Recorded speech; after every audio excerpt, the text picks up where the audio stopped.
having a little dance with Louise Welsh. Not everybody gets to say that all the time. Oh, I can see my happy face. Look how happy I am. Thank you for joining us. We're hoping that George Paterson will be able to join us at some point, but we shall see. So for now, would you both like to introduce yourselves? And if you've got a copy of the book, please feel free to show it off. Louise, you're having a look around. I was looking for. There's a bookshelf over here, and I was thinking, is there a copy of the book? But I realised I gave a copy to a friend recently, so I don't have a copy. But I'll just have to mime it. It's called The Second Cut. So my name is Louise Welsh. I'm a writer, and the book that I'll possibly be talking about tonight is called The Second Cut. And it is a sequel to the very first book I wrote, The Cutting Room, and that was 20 years ago. But I have done other things in between. I have written other books and various other bits and pieces.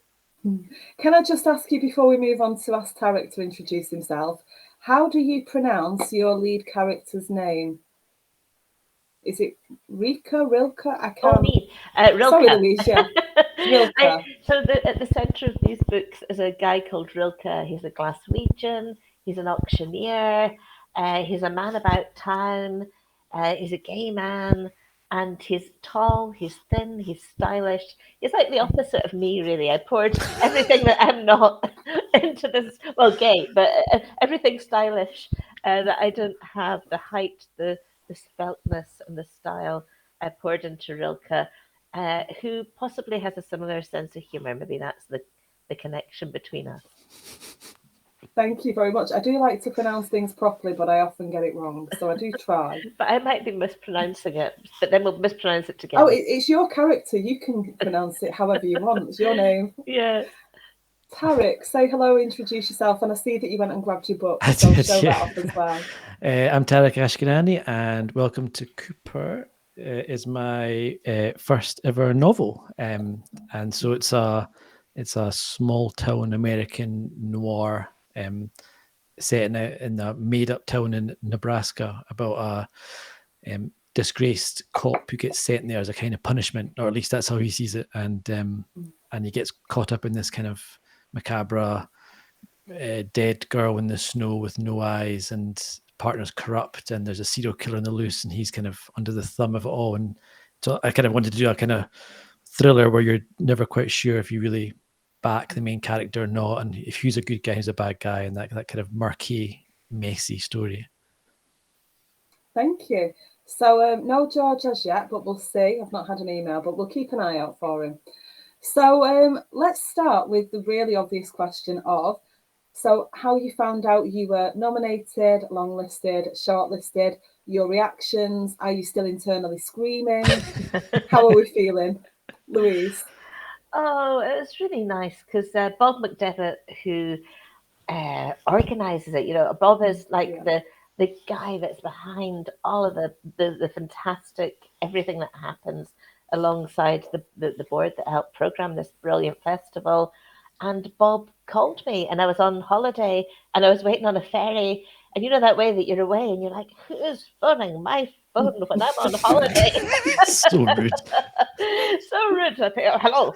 And it was Bob, and I was just blown away. I was really blown away because it's not often I'm up for a prize, and I was really, really pleased. But also, this was coming back after 20 years, and this is a book that people have written to me a lot over the years. And I was worried that I would spoil it when I was writing a new one. When I was writing the sequel, I was really worried. Would it just break everything and break the world that people had enjoyed? So it was very, very nice to have this feedback from readers, because it's readers that choose these books. And I was just, I was blown away. I may have had a glass of wine when I got to the other end of the ferry.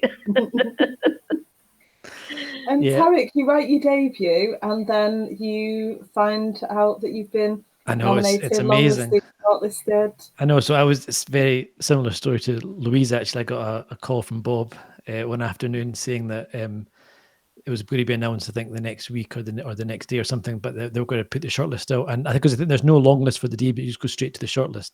And I'd made the final 5, and I was just completely blown away. I mean, as you say, you know, this is the first book I've ever written, and obviously you kind of dream that you'll get some kind of, it's just that like independent verification that, you know, you've done something good. And it's just so nice to kind of have other people apart from my mum to say that they really liked it. So yeah, it's absolutely incredible, and it's just been so exciting. And even, you know, at this point, I'm not even, I mean, obviously I'd love to win, but just getting to the final 5 and getting to go up on stage and chat about it, it's a total buzz, an absolute thrill. So yeah, it's just amazing.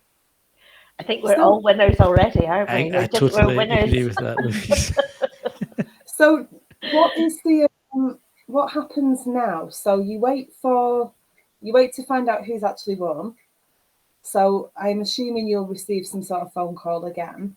Do you get invited to attend Bloody Scotland just as nominees, or what happens? Are you attending Bloody Scotland? Yeah, I think we get to go, and then it's on the Thursday night, so we all get to go, and they announce the winner on the Thursday night. I think we all get to do the torchlight procession as well, which I'm pretty looking forward to. I have to say, that looks pretty exciting. So yeah, and then they announce it like live on stage and stuff. So it's proper nerve-wracking moment, I think. Yeah, you don't get a call in advance saying you're the lucky winner. Literally, it's that opening of an envelope. Do we have to get our face ready, Tariq? When the camera cuts to the losers, I'm going to be like smiling.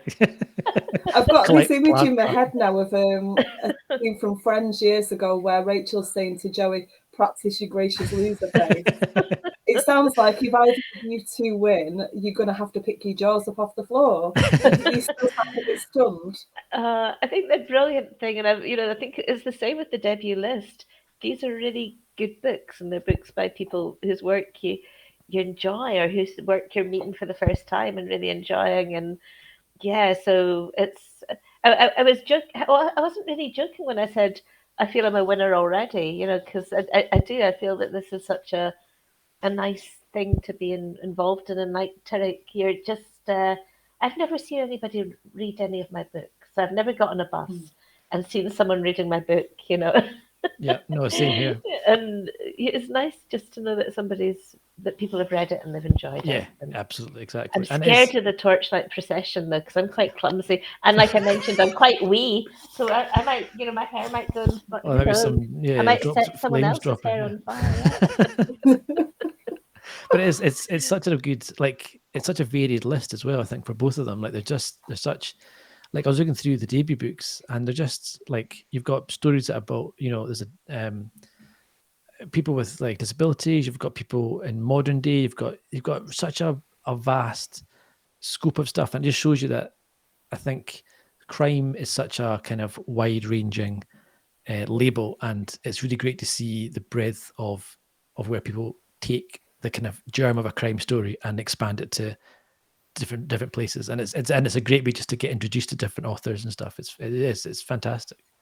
I couldn't agree more, actually. I think, the genre, I think of it as this massive umbrella, and underneath it, there's so many different genres that are still part of the crime genre.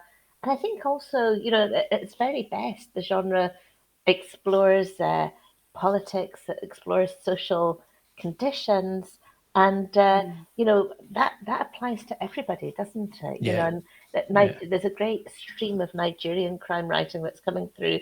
That's been coming through for quite a while. People like Helen Habilia, who are writing about the politics within that country. And I remember him saying, the Swedish writers, I think, it's like there's not much crime in Sweden.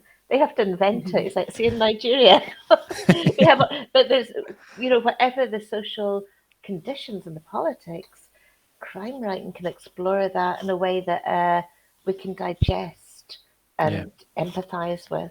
Yeah, totally. I think that's why crime is so popular, because I think everyone is affected by it in some way, or because it is such a wide, varied scope. And as you say, I think more than ever, I think it's easier than ever to be an author. You've got the Kindle store, etc. You've got people who can put books up themselves, which is fantastic. And it really is a way to bring in authors from all parts of the world, bringing in stories that you would never have been exposed to before. And as you say, you kind of learn about parts of time or parts of the world that are just it's just fantastic. It's my favorite genre because it is so varied. It's not just like a little thing. It's great. And it's been there from the very beginning as well. You Yeah. know, Yeah. I think as soon as people get together and they start talking about stories, what are they talking about? They're talking about love. You know, they're talking about things that they want, and they're talking about misjustice, or you know, things Yeah.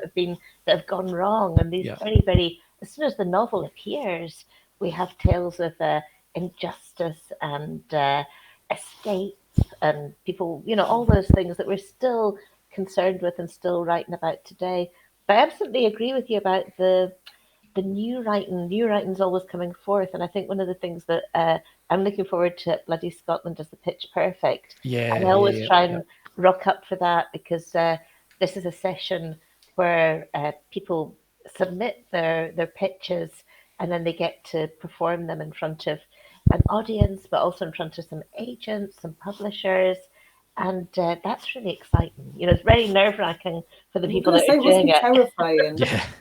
Yeah. And it's really hard. Like you've got like 3 Really minutes or hard. something. Like it's not a long time to condense a book into like an elevator pitch. Like that's, I mean, I think every author who's gone through that kind of process, the hardest bit I've always found is how do you fit what this is about in like a 500-word synopsis. It's really difficult. So yeah, I'm really excited to watch that because it's, as you say, you get a really good variety of stuff and it's really honed and it's really like properly like advertising the best parts of a book. And you think there's always books. I think that sounds like a fantastic read.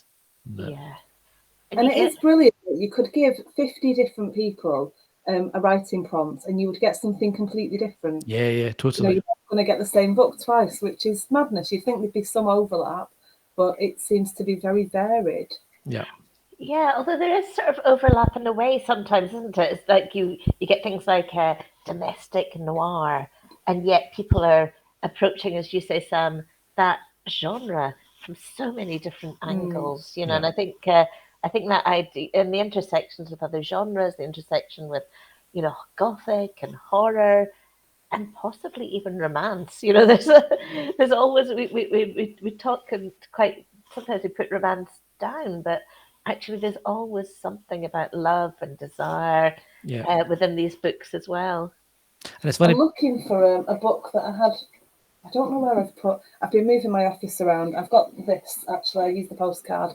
This is The Storytellers by Karen McKinley, who is a Scottish author. Nice. And it has romance and domestic noir, and it does have elements of crime, and it's absolutely beautiful. And it just shows how you can really, really go for it. There's no restrictions. There's no limits in the crime genre. Yeah, and I think it's really important because I think from a publishing point of view, they hate someone who comes over and it's like, I've got this sci-fi crime novel or I've got this romance fantasy book. You know, they want a book that they can put on a shelf and say in a category and say this is a crime novel, it's a fantasy novel, whatever. You know, when it's a cross-genre novel like that, they don't really know how to market it. They're kind of nervous of it. But I think crime is so great because it's such a wide variety. You do have that scope to have these cross-genre novels in that kind of crime umbrella. So like L.J. Ross is kind of, there's a lot of romance, but there's a lot of crime in that. Or you've got, so much stuff. You've got, my mind's going completely blank, of course, whenever you try and think of any examples. But yeah, you've got so much stuff. You've got supernatural crime and you've got horror crime. I just finished reading Gabino Inglese's Devil Takes You Home, which is a proper horror, like it's really on my dark list. horror. I haven't read it yet, but it is on my list. list. Brilliant. It's brilliant. I'm going to write this down now. It's amazing. Yeah, because I'm just seeing you've got the Aliens poster behind you. I love a dark horror crime one novel. of my, you know, I love that film, and that's cross genre as well. Totally, really, yeah. As your kind of slasher film in a sci-fi setting, and it's and also sort of like a haunted house as well. Yeah, spaceship absolutely. is a haunted house, and totally. Yeah, it's when you said sci-fi crime, I immediately thought of Blade Runner. You know, Blade Runner is that dark noirish. Oh, there we go. One of my favorite movies. I love Blade Runner. Yeah, it is like noir, isn't it? very. Yeah, it's very much a noir, but in a sci-fi setting, isn't it? Yeah, and the same as like. So, are you both comfortable watching horror? I can't watch it. I'm a big old wuss. I can read it. I watch Stranger Things like this. I mean, I'm a wuss. Stranger Things isn't that bad. Yeah. I know it's the Demogorgon. It's that thing. I've seen the last season of it. I thought was pretty gory. I was surprised how dark it got. I didn't watch most of it through my fingers this time. I trusted myself. I am a grown-up now, and I really tried. I think I like a thriller. I think when I say horror, in a way I mean thriller. Yeah. Because unlike you, Sam, I don't like the gore. I don't like things that make me jump. I always said I'd never say that on interview because now people are going to try and make me jump. You know, when you say something, you think, no, I've managed 2 years without saying that. Yes. Deary me. I have had an email from George. He apologises. He is running late, coming back from work, I believe. So he'll be with us shortly. That's fine. So when he comes in, I'll ask him to introduce himself and tell us how he reacted and whether it was Bob McDevitt who rang George as well. So we'll see once he gets here. I think we Bob have had lots a lovely of hellos. I think Bob had a lovely day phoning people. You know, that's a nice thing to do. What a wonderful thing to be able to do. Hey, something nice has happened. Yeah. We've got lots of hellos, so I'm just going to say hello to everybody because we've got quite a few, so it'll take a while to scroll through. We've got Mills watching. Hi, hope your foot's okay. There was an incident with a horse, so Mills is okay, but a horse stood on her foot. So I saw the picture, Mills. Oh, I hope you're okay. So we've got lots of lovely hellos. Somebody has said, gutted I can't be at bloody Scotland this year. It's Christy Newport. Hi, Christy. She's at Capital Crime and she couldn't do both. You know, I'm the same. I'm at Capital Crime this year, but I couldn't do bloody Scotland as well. George has just arrived, so let's see if we can say hello to George. Now everyone can see. I told you my bookshelves were a bit messy today. So I've been taking books out for research and looking at things, and now everything's kind of leaning. So we shall see if we get any. Hello, George. Hi, George. Hi. Hey, George. Can you hear us, George? Oh, I can't hear you. Can anybody else hear? No, can't hear you, George. If you look at the bottom image of yourself, there's a small cog above it. If you click on that, it will give you all of your settings for cameras and microphones and audio, and hopefully you'll be able to select a different microphone. I'm envying George's drum kit. I want George immediately to go on the drums. As soon as we get sound. Oh, there we go. Can you hear me now? Yes, we can. Hey. So, welcome. Sorry, guys, I'm really sorry I'm late. So, no, you're absolutely fine. Okay. So, introduce yourself, George, and if you have your book to hand, please do show it off. And then we'll get back to questions. No worries. That's better. Hi, I'm George Paterson. I'm the writer of The Girl, the Crow, the Writer, and the Fighter. So one of the questions I've already asked Louise and Tariq was, how did you find out that you were nominated and then shortlisted? I was at work, actually, and my publisher gave me a call and said, are you sitting down? And I was like, why did you ask me that? Is there something happened with my family? He said, no, you've been nominated, you've been shortlisted for the Bloody Scotland Debut Award. I was like, you got to be kidding. So I was pretty blown away by it, and I went back into work and everyone was going, you all right? You okay? And I was like, no, my mind had just exploded at that point because nothing less had ever happened to me before. So that's nice. I did quite enjoy the moment. Fantastic. I did notice a comment in the group today. I'm going to ask you a question that was posed by Ali Morgan, who writes as AB Morgan.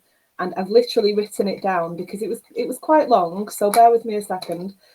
So she posed the question that says, what defines Scottish or tartan noir? What do readers expect? Is it down to the credentials of the author, the strong sense of place, or is there an expectation that the characters will be authentic enough to roll their R's when saying the word murder? So, Louise, do you want to start us off with that? It's a good question, isn't it? I don't know if you ask Christopher Brookmeyer, he says tartan noir is grammatically impossible. I think, I think it was it a phrase that a Swedish journalist came up with. I think it's a really one of these nice phrases that puts relates to Scottish crime. But the truth is that Scottish crime fiction is Tariq and I were saying how diverse crime fiction is, and I think Scottish crime fiction isn't one thing. And I guess the hope that I have is that it gets more and more diverse, so that tartan pattern just gets more kind of all mixed up. So maybe it's all of the above. Maybe it's Scottish by place or author or sensibility. But I would I wouldn't like to pin it down too much. I just hope that the pattern gets more and more complex. Yeah. Right answer, Tariq. Yeah, I agree. I think whenever I think of like kind of classic tartan noir stuff, I do think of like kind of McIlvanney type, set in Glasgow or Scotland anyway, and like that kind of like there's always like a kind of gangstery, kind of moody, kind of realism and a recognizable kind of working class element to it, and that's what I think that I always think of. But I think Louise is right. I think it's grown since then. I think tartan noir does encompass stuff that's not just set in Scotland necessarily, or I think there's a certain sensibility or maybe a black humor or there's something about it which I think translates beyond just setting it in Scotland. I think probably most of them will be set in Scotland, but I think tartan noirs are kind of a mood or a feeling or a type of story that can be set anywhere. I think it's that kind of gritty darkness because I think of like Scandi stuff, and I mean a lot of that stuff I suppose is set over there, but it's of a type, isn't it? It's all like it's all very kind of moody and black and white. There's a darkness to it. Yeah, totally. Yeah. And it's all kind of like a lot of it's small town stuff and it's local characters and things. And I think you could probably set a story like that somewhere else and it would still feel like a Nordic or Scandi noir story, even if it's not set in like Iceland or whatever. So yeah, I think it is growing bigger than what it maybe started off as. George? Yeah, agreeing with what Louise and Tariq had said there. I know that Tariq's his own book is set in a small town in the US. Yeah, that's right. So I have to argue that tartan noir can be set anywhere. my book's set in Paris, Corfu, Las Vegas, set all over the place. So it's definitely the parameters of tartan noir are going. They're getting wider as we speak. But there's to touch on what both of you have said. There's I find when someone mentions tartan noir again, we go back to the McIlvanney and the hard bitten, and there's also a very strong black sense of humour that seems to run through a lot of these novels, and I think that maybe that's something that with Tariq's novel and my novel particularly being set elsewhere, maybe that's something that's coming more to the fore with tartan noir as such. It seems appropriate as well, this internationalization, because Scottish people have always travelled, whether that's for economic reasons or whether it's just because they're the engine of empire, So I think historically Scots have always put themselves around for good and for bad, and that's reflected within within the crime fiction. Yeah. And I've only just returned. I've only come back to Scotland. I was away from the age of 20 until the age of 50. Oh, wow. So I only came back 5 years ago. So I bear that out. Welcome home. Where were you, George? I was in Switzerland, Italy, London. They were the primary places that I was in. Brilliant. Were you a spy? You can't tell me that. You can't tell me that. You can't answer. If you say no, then it's yes. I've got the Harry Palmer glasses. If you were a spy, give us a secret gesture and then we won't tell anyone. I was literally going to do the same thing. The universal language of spydom. I feel like I'd be a terrible spy. Whatever I'm thinking is written all over my face. So you can literally see the joy in my face in this interview. 3 hours ago, I could have been storming around somewhere, and I wasn't. I mean, quite a that's relatively just sunny what a spy person. would say, though, Sam. So yeah, exactly. Double bluff. Exactly. I would be the perfect spy because I'm a short wee woman and nobody pays attention to But you. that, if I was doing I this, was if I like was Miss becoming a spy, Marple. that's exactly what I'd go for. I'd go for Yeah. somebody that just blends into the crowd. Blend in, like the William Burroughs thing. You just blend into the crowd. So I could be the Miss, this, maybe a wee bit more stylish, a wee bit younger, a wee bit more modern, but I could be like Miss Marple. They would It's true, all though. I mean, overlook me. But that is such a better spy, though, isn't it? Because like you could look at James Bond and say this guy goes around telling everyone his real name. I mean, he really is the worst spy. Not a good spy. It looks the part, but it's not Looks a good pretty spy. good, yeah. Apart from that. We've got lots of questions coming in. So Laura Hamilton's asking one of my favourite questions to ask, which is, have you ever acted out a scene to help with the writing process? We love this question because we always get the most bizarre answers from the people who've done it. We've had people who have had acted out a fight on the end of Whitby Pier. We had somebody who buried a pig shoulder in concrete in a garden for a year because she'd heard that it would be preserved. Jesus. But what she didn't know when she dug it up on a sunny day with all her neighbours having barbecues around her was that decomposition starts like that. So her and her husband are frantically trying to get rid of this stink out of the garden. Oh, God knows what the neighbours thought were going on. Bloody hell. Yeah, so it really did preserve until it didn't. And it very quickly didn't. So there's lots of things. We've had people who've held knives up to their own throats. We had somebody who had themselves tied to a chair to see if they could escape it and how you're all mental and we're here for it and we love it. So has anybody got a story either of their own or that they've heard somebody else do? Louise, let's start with you. Well, I have to say I'm not a method writer. I tend to use my imagination, and the only book that I think I did act things out in was Tamburlaine Must Die, which is set in the 15th century, and I loved writing this book. I just really loved writing it. But it had sword fights in it, and I would do this choreography on my own in my room, nobody there. But I did hear, and forgive me if you've heard this story before, of a writer, and then they will remain nameless. And in her book, she was kind of doing, the Bride in the Bath murders, where it's a horrible thing. Yeah, I don't know how she could try this out, but she got her husband to sort of reenact it with her. She was in the bath. He was to grab her ankles. Boom, under the water she went. Now, this is really dangerous. Do not do this at home, especially if, as it turned out, your husband's having an affair. But she was okay. Nobody was hurt. She's still alive. She's still alive. And I hope I'm not breaking any confidences there. Great. Don't repeat this. See what I mean? Don't how my face everything away. My face, then I saw myself and I thought, straighten your face quick. Tariq, how about you? I don't know what the weather's like where you all are now, but Manchester all of a sudden has gone wild. Yeah. Horrible today here as well. No, I love it.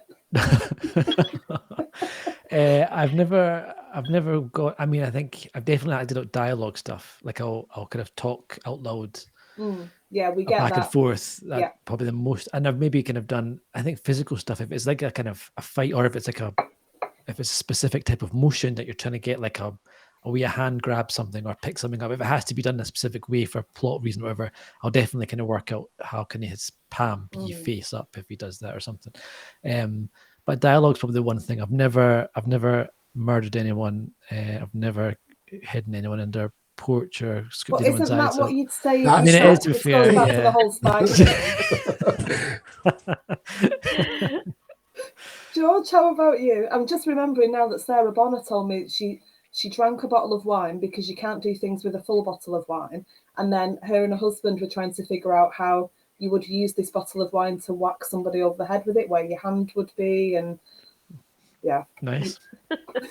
I mean, I think if you search anyone's Google history who's a crime writer, you're straight to prison. The stuff I type in, I'm like, I hope no one. How to murder someone with a cheese grater. Exactly. No, I used to work in London for London Underground. So I used to run stations in London for many years. And I found myself in one scene in the book. I had to retrace my steps. Something happens on the track at Kennington Loop. So if you know London at all, there's Kennington Loops where the trains, the Charing Cross trains in London go around and they go back north again at Kennington Loop. So I had to go and get all my old working reference manuals out and work out where could this have taken place. So that's as close as I've got to it in a practical sense. Was working out where the points were. Where would he have to be for this point? The switchblade, this thing called switch, the blade switch, and it sends a train in different directions. But if you catch, say, someone's trouser leg, the leg of a very thin pair of trousers on this trouser blade, you're not going anywhere. You're stuck there while the train continues. So if it makes a connection, the train can continue. And kaboom. Very good. So I had to retrace my steps and work out where that could have happened on the Kennington Loops. Oh, and you touch your... I'm guessing that didn't look unusual. Well, I'm guessing you were doing it with maps, but can you imagine if you were actually down there? Well, I've done it before, so I had to, Do you not get strange looks and then people go, it's fine, he's a spy? It's fine. Yeah, I'm writing a book. Don't worry about it. It's cool. I've got a question that from something I was reading yesterday. Do you all remember a TV show called This Is Your Life? Yeah. Okay, good. This will work then.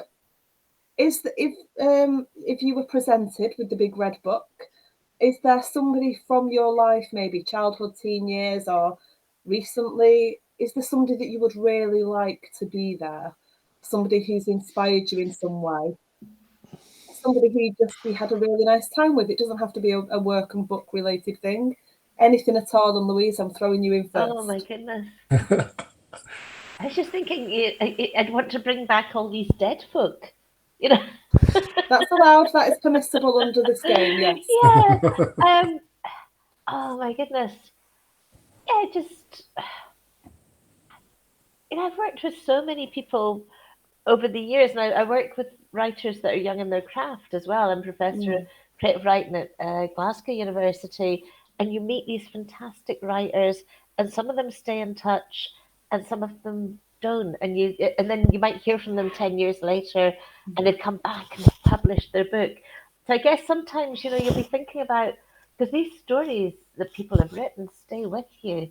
And sometimes you just, I guess I'd like all of these students that have written fantastic books and stories to come back. And then they would be talking to each other, and it would just be a really fantastic party. And we'd throw that book away, and we'd go to the bar, and then someone would put on some music. And yeah. What are we dancing to, Louise? What have we got playing? What are we dancing to at your party? Oh my goodness, a lot of Prince, I guess. Yeah. Okay, I'm in. Send me an invite. I am there. Tariq, how about you? That's a tough one. I know I always try not to ask tough questions, but I hoped that you'd all have somebody in mind, and now I'm thinking, was that a bit mean? I suppose I would go for when I first started writing my book. It came from it was a short story class, like a kind of writing group that I was in, and it was amazing because every week you would write something, and then you get a topic for the next week, and it would be like a prompt or something, and you just write a story over the next 7 days, and then you email it in, and then the guy who ran the class would kind of pick a few and read them out, and you chat about each other's work and stuff, and then you get a prompt for next week. And there was no real tutoring of it at all. It was just a kind of place to kind of write and share stories, and it was great because it gave me a deadline to write, and without a deadline I'm really bad at not finishing work very quickly. So and 1 week it was a cop story was the kind of remit, and that was the first chapter of my book was from that class. And so I think it would be nice to bring back the tutor, who I can't remember his name, but I have it in an email somewhere. So when the campus come in, I'll make sure he's there. But I'd like he'd be quite nice to bring him back and say to him this was the germ of where they all started from. I suppose this whole story was in this one point in your class, and that'd be quite nice, I think. Lovely. George? Yeah, have we given you a chance to think? I actually knew. You should have asked me first, because I knew there was someone particularly I would definitely want to see again. It was my secondary school teacher, my English teacher, Mr. Hagen, and I was bright, but I was lazy as a school kid. It wasn't interested, and all my English teachers either wanted to, leather the crap out of me, or be my friend. So I never felt as if I got anywhere with English at school until I think it was in 5th year, and I was like, right, I really need to get my act together. And Mr. Hagen didn't want to be my friend and didn't want to belt the crap out of me. But he gave us, at the very start of term, in my 5th year, he gave us the whole class, Evelyn was the loved one. And Evelyn Waugh was, the Brideshead Revisited was just on TV at the time. And I was like, oh, geez, I'm really another bunch of foppish, English, aristos. I'm not interested in this. And he was like, read the book and I want your thoughts after it. The whole class was like, all right, not interested. That was the first time in secondary school that I felt engaged by literature at all. That was the spark for me, or the germ.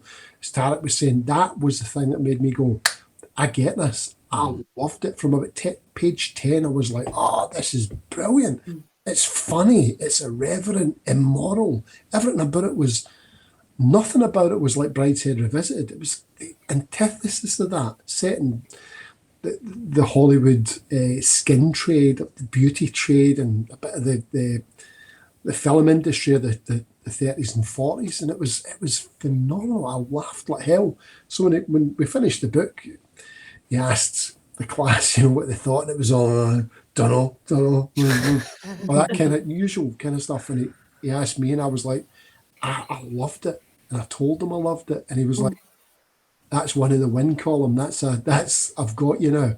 So from then on in, it was Muriel Spark, and that was it for me. I really got a love of literature from Mr. Hagen. So he's a guy I'd love to meet again. Oh, I hope he's wow. out there.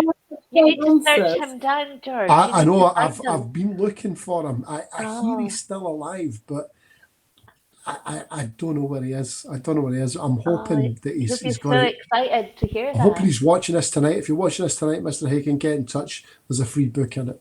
At least. You'll get 20 folk coming forward now. Exactly. We've had excuse me. Somebody said you haven't met Sam in person, Louise. You may be tall in comparison. Whoever that is, I feel like that's either it's Kaz. Thanks, Kaz. Thank you, best friend. When we first met in person, people assume I'm tall. I'm 5 foot.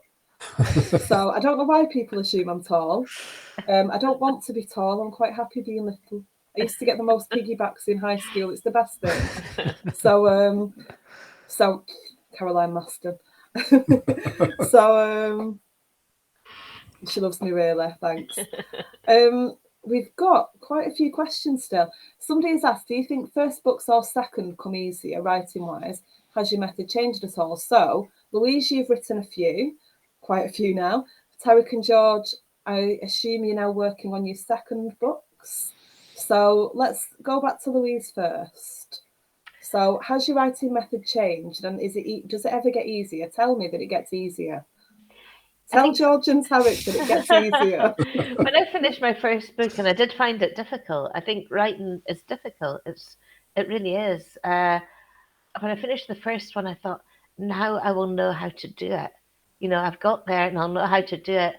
And I don't know how to do it. I still don't know how to do it. But I guess what you get when you've done more books is the knowledge that every time I've done a book, I've hit at least one wall. And it's like, and all I have now is the knowledge that I got over that wall or around it or through it, that somehow I found the solution last time. And maybe I'll find the solution this time. But I think the thing about writing for me is that it has to be something that you really want to explore, that you're really engaged with, that's a story or a character or a place or a question that you can live with for a year or maybe 2 years or maybe longer, and that you can carry that interest and that enthusiasm.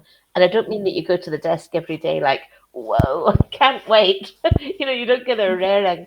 It is often a slog, like any job is a slog, but you have these moments of epiphany and enjoyment and realization, and that somehow, and also you need to do it, So in some way, and also I think with the first book there can be a energy and a rawness there, and what we have to watch out for as writers is that some things may become easier, and then you get slick little tricks, and those slick little tricks might actually not be that interesting. So you have to look out for that as well, the things that you begin to get a bit on the surface good at that might not be quite satisfying. Interesting. Tariq?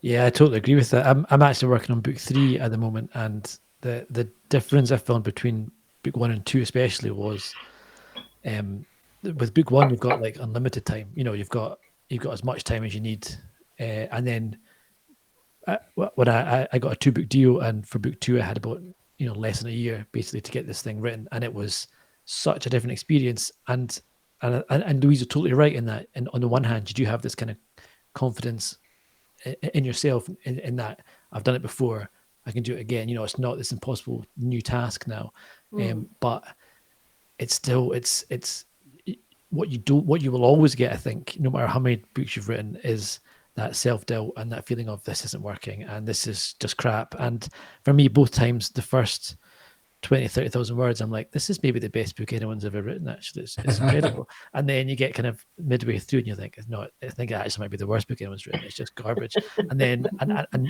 knowing it's the wall, exactly as you say, Louise, like knowing that that's going to be there, it does help, because you're like, well, it's a normal part of the process, and it doesn't mean the book's crap. It just means you just have to punch through it.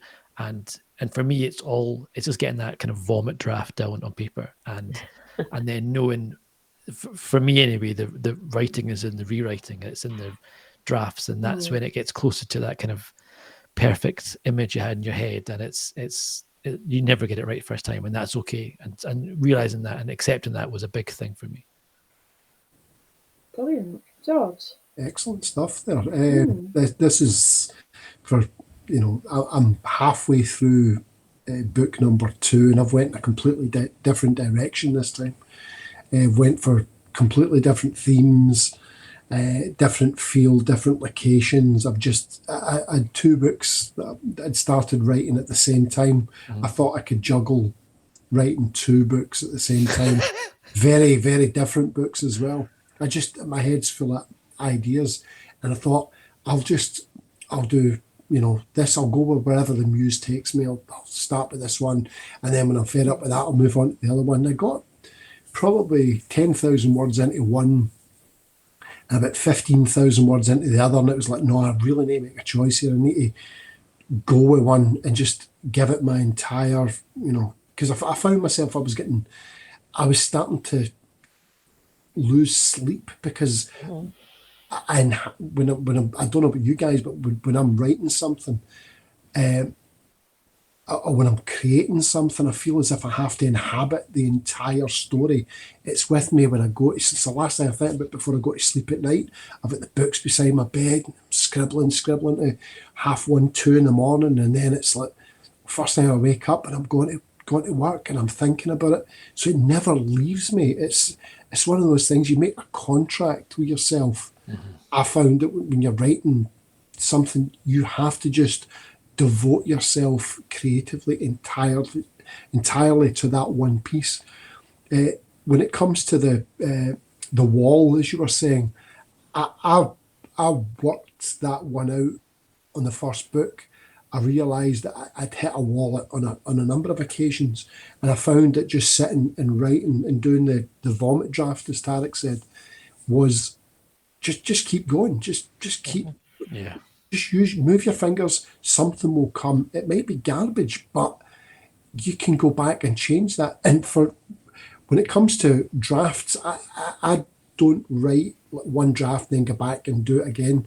I write and edit as I go along. So if it's working for me, and it's like cooking. I find the analogy I use is like I'm in the kitchen and I'm cooking, and if I'll just let it stew and I'll take my time with it and I'll put music on in the background, and I know it's going to take X amount of time, and I know when it's no tasting right, and I'll put a little something else in, and I'll take it back a little bit. I find that works for me. I don't know if it works for anyone else, but for me, that has been working, and it's cut the frustration down to an absolute minimum. I know that when I sit down at the computer, I'm ready to go. Well, That's really brilliant. good. Yeah, I love you're saying about how you kind of editing as you go. That's something I'm trying a little bit with this draft of the book I'm working on, and it's taken me a lot longer to get through the book. But I feel like I'm continually checking myself that it's working, and Yeah. there's points I'm like, nah, the last like 5,000-6,000 words, something about it's not right. It doesn't feel like it's not going the right direction, and so I might just have to scrap that and just. But having that kind of constant check every 5,000-10,000 words Slows is things really down. good. It definitely slows things down, but I don't think I could work with just writing a whole draft and then come back and then having to say, well, 30% of this is garbage. It just doesn't work. Yeah. That would be devastating. I don't want to be writing and investing time in characters and scenarios and prose and all sorts. I don't want to be investing time in stuff that is not going to make it. So if I'm writing it, it's making it, and I'll stop and I'll go, no feeling that, and I'll leave it a day or two and I'll go back to it and I'll right, okay, that's it. Continue now. I found my groove again. Yeah. Yeah. But I That think works for me. I think what we learn is that there's not one way, is there? There's the way that it works for the individual writer, but also different ways that work for different books.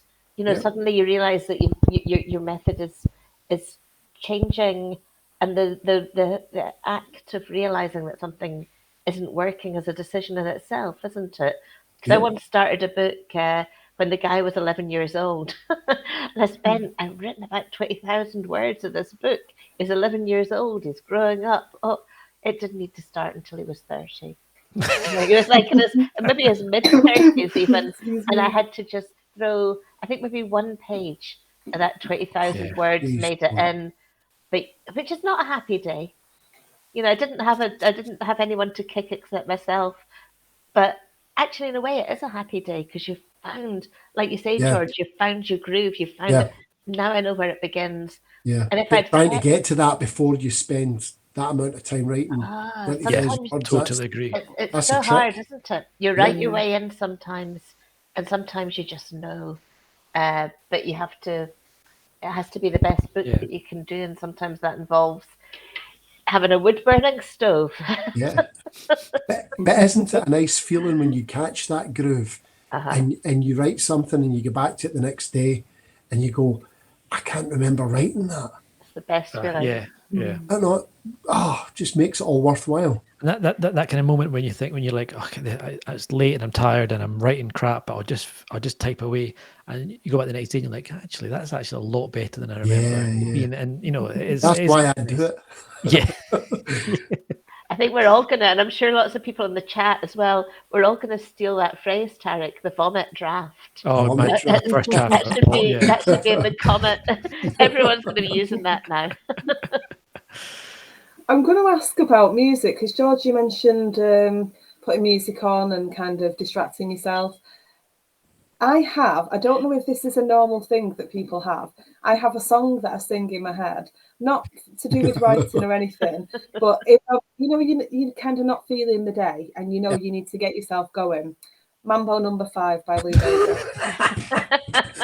So does anybody have a get yourself going song? And I realised that if I really think about the lyrics, probably quite problematic, but it makes me really cheerful and it works every time like a charm.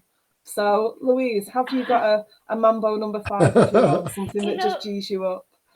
I'm never going to hear the end of this. I've never deliberately put on Mambo Number 5, but I have to say, if I'm somewhere and it comes on the radio, you do kind of, it does, you do move. I don't put it on, I just think it in my head. Oh, really? Yeah. Have you got all the names of all the women? I was going to say to you, change the names. You make names up at the all of them, yeah. I don't listen to music when I'm. I mean, I've got various things. Mainly sort of Northern Soul. I put, if I was in on my own and I want to get the blood moving, I'd put on some Northern Soul. I love James Brown. I'm just, I really, I get, I get into the groove. I do all of that. The neighbors know. The neighbors know it's not going to last for very long because I get puckled. But I don't listen to music when I'm working unless there's noise outside. So if there's something going on outside, then you want to sort of switch that off. And then I'd put on something like Philip Glass. Poor Philip Glass, he puts all this work and effort and knowledge into scores. And then I think, oh, that'll be quite nice for shutting out what's going on outside. So I put on something new, something like that that doesn't have a melody, because I do get caught by melody, and I don't want words or songs or whatever in my head at that point. I'm probably going to have to go with Rebellion by Arcade Fire was the song that was kind of through my uni days, and every time it came on in a nightclub or whatever, it was always like totally jazzing. So that's the kind of one that has always stuck with me. And in terms of music when I write, yeah, I go for a lot of like tonal stuff. Like it's often if I'm trying to create like a mood or a certain like feeling in a scene, and it can't be any lyrics, so it'll be either like a film score or like a Brian Eno or something that's just kind of a bit more kind of ambient, almost background. Philip Glass is one of them as well. So that kind of, it's not something you'd ever listen to like dance to or something, but it's more just that kind of, it gets you in the right frame of mind for a somber scene or something. I kind of want that kind of melancholy feeling to kind of run through my work. George? I tend not to listen to music while I'm writing, but I'll have music playing. Music's around me, most of my waking hours. I've got some music playing in the car or at work, or there'll be sounds going on at home. There's always somebody saying, "Put that song on," or "Listen to this." There's always music going on. But when everyone goes to bed at night, that tends to be my main time to write. When everyone's going to sleep, 10:30 at night, kids are in bed, wife's in bed. That's my time. I've got a couple hours now to just get into, find the groove. And I'll tend to listen to Ennio Morricone or John Barry. They tend to be my two go-to guys to just, they're like taps. I've got wee taps, and I put the Ennio and I just turn the tap and everything just floods out of me, and I'm like, right, okay, now I can start. But I'll do a lot of my, all of my odd, arcane ideas will all come at that kind of time of night. But my hard writing, my nuts and bolts writing will be during the day. So good ideas at night, and it'll be inspired by Morricone and John Barry.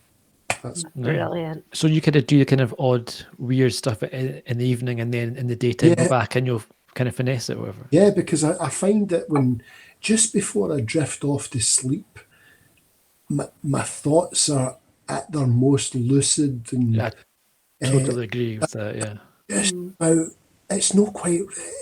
Everything's a bit odd at that time when your brain just about to drift off to sleep. All the crazy stuff, all the great stuff happens then. Just get it out and write it down, and then leave it and walk away from it. The next morning, have a look at it and go, okay, 25% of that was good. I like the idea, and then just, as you say, finesse it in the morning. Dreams, so the waking dreams, and I think maybe that's something else when we get stuck. I'm a fan of the 20-minute nap. I set my alarm for 20 minutes. So, even when you get to my age, you have to be. Even when we are asleep, we're still working. And I like that.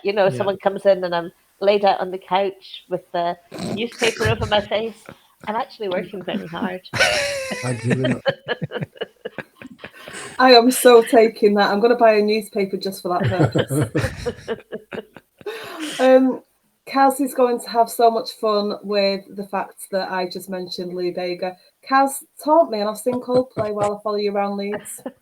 I have plans for when she tries to get her own back on me for something. We are at the end of the hour almost, which it is absolutely flown. I I wish Oh, we could give all us go to a the bar recap. now. I Like, know. I know. all I with, know. with everybody that's here, and but I'm so happy that we can do this virtually. We couldn't I'm have so so many sorry I people was in the late same as room. well. Apologies It's for being late. absolutely fine. You got here and we're glad you're here. That's it. That's all that we need to say. But everyone give us a recap of your shortlisted books. This is so exciting. So, Louise. My shortlisted book is The Second Cut. It stars Rilke. It's full of, oh, well, what would you expect? Sex, drugs, violence. I'm so sorry, George, there's no rock and roll in it. And if there's a third one, if there's a follow-up, it'll be sex, drugs, violence, and rock and roll. But for this time, it's just the sex, drugs, and violence. Tariq. Welcome to Cooper is my debut novel, and it's a small town America crime noir story about Thomas Levine, a disgraced cop who's sent there as a punishment, and he gets embroiled in a murder by a serial killer, and he gets kind of under the thumb of the killer and has to try and work his way out and stay one step ahead of the cops. George. The Girl, the Crow, the Writer, and the Fighter. See that? There we go. It's a old-fashioned ripping yarn epistolary, and it's set over 5 decades from the 30s to the 80s in a number of different locations at 3 different continents, set in Corfu, Paris, St. Louis, Las Vegas, New York, and it's basically tells a story of a young Maine waitress who is bequeathed a set of letters that may or may not have been from controversial writer Henry Miller, and it details his part and his friendship with the late heavyweight boxing champion Sonny Liston, and why they were together. Nice. Well, thank you to all of the members, the admins, for joining in, asking questions and coming along just to watch. Thank you to you all for joining us, and best of luck to you all. I can't wait to see what happens. And I hope we see lots of the folk at Bloody Scotland. I'm looking forward to definitely hanging out with George and Tariq. Very much. And let's have a pint. Absolutely. You'll all have to send me send a picture of you all raising a glass on Twitter so I can. We'll get so I Bob can be to there in take it. spirit. Yeah, we'll do that for sure. Thank you all for having so- us, Sam. Thanks. Thank you very much. Thank That was you, great Sam. fun.